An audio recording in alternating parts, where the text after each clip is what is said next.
વાત કરીએ રાજકોટ લોકસભા બેઠકના ભાજપના ઉમેદવાર પર ચર્ચાનો બજાર ગરમ છે। રાજકોટ લોકસભા બેઠક પરના રાજકીય સમીકરણો ગોઠવાયાનો દાવો છે।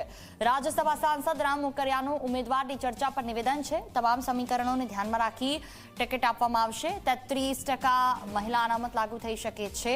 કેન્દ્રીય મંત્રી પુરુષોત્તમ રૂપાલાનું નામ જાહેર થાય તો આવકારીશું તેવી વાત પણ મોકરિયાએ કરી। દીપિકા સરડવાનું નામ ચર્ચામાં છે। હાલ કોને ટિકિટ મળશે તે કહેવું મુશ્કેલ છે। કેન્દ્રીય પાર્લામેન્ટરી બોર્ડ દ્વારા આજે ગુજરાત સહિત દેશભરની અલગ અલગ લોકસભા બેઠકોના નામ છે તે જાહેર કરવામાં આવે તેવી પૂરી શક્યતાઓ જોવા મળી રહી છે। અને મારી સાથે સાંસદ રાજ્યસભાના રામભાઈ મોકરિયા છે, તેમની સાથે વાત કરીશું। રામભાઈ, લોકસભાની ચૂંટણી જેમ નજીક આવી રહી છે તેમ ચર્ચાઓ પણ ચાલી રહી છે ઘણા બધા નામોની। શું લાગે છે રાજકોટ બેઠક ઉપર કોને ટિકિટ આપવી જોઈએ, કઈ રીતના સમીકરણો જોવા મળી રહ્યા છે? રાજકોટ બેઠક ઉપર કર્મઠ કાર્યકર્તા હશે, જે કામગીરી ઉત્કૃષ્ટ કરતા હશે પાર્ટીમાં, અને જ્ઞાતિના ધોરણો પણ જળવાય। અને રાજકોટ છે એ સૌરાષ્ટ્રનું કેપિટલ છે, એટલે યોગ્ય વ્યક્તિને પાર્લામેન્ટરી બોર્ડમાં જે નક્કી થશે દિલ્હીમાં, એમાં અમારા યશસ્વી વડાપ્રધાન નરેન્દ્રભાઈ મોદી સાહેબ છે, આપણા અમિતભાઈ શાહ ગૃહમંત્રી શ્રી, તથા પાર્ટીના પ્રમુખ છે આપણા જેપી નડ્ડાજી, જે આ વખતે ગુજરાતમાંથી રાજ્યસભાના સભ્ય બન્યા છે। આ ત્રણ લોકો અને એની સાથેની જે ટીમ છે એ પાર્લામેન્ટરી બોર્ડ નક્કી કરશે કોને ટિકિટ આપવી, કે એના અનુભવના આધારે ચર્ચા કરતા હોય છે, પણ ખરેખર તો ઉપરથી જ નક્કી થશે પાર્લામેન્ટરી બોર્ડમાં જે લોકશાહી ઢબે।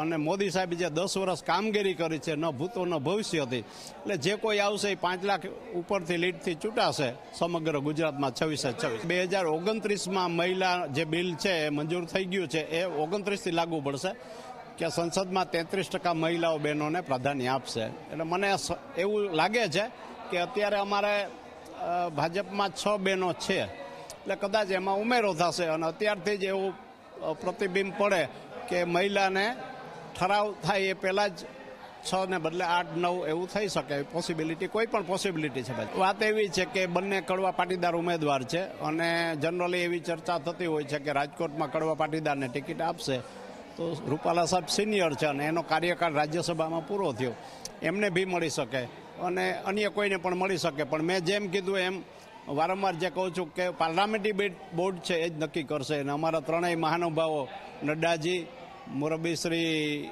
અમિતભાઈ શાહ અને યશસ્વી વડાપ્રધાન નરેન્દ્રભાઈ મોદીના અધ્યક્ષસ્થાને જે મળશે પાર્લામેન્ટરી બોર્ડ, એમાં જ નક્કી થશે। અને રિઝલ્ટ 26-26 સીટનું જે મોદી સાહેબનું સ્લોગન છે, અભી 400 કે પાર, એવું થશે।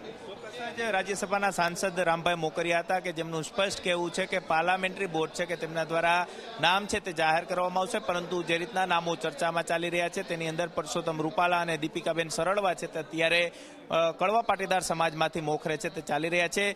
પાર્લામેન્ટરી બોર્ડ છે કે તે કઈ રીતના નિર્ણય કરે છે ને જે રીતના મહિલા અને 33% અનામત આપવાની વાત છે, ત્યારે રાજકોટમાંથી મહિલા ઉમેદવાર પણ જાહેર થાય તેવી પૂરી શક્યતાઓ જોવા મળી રહી છે।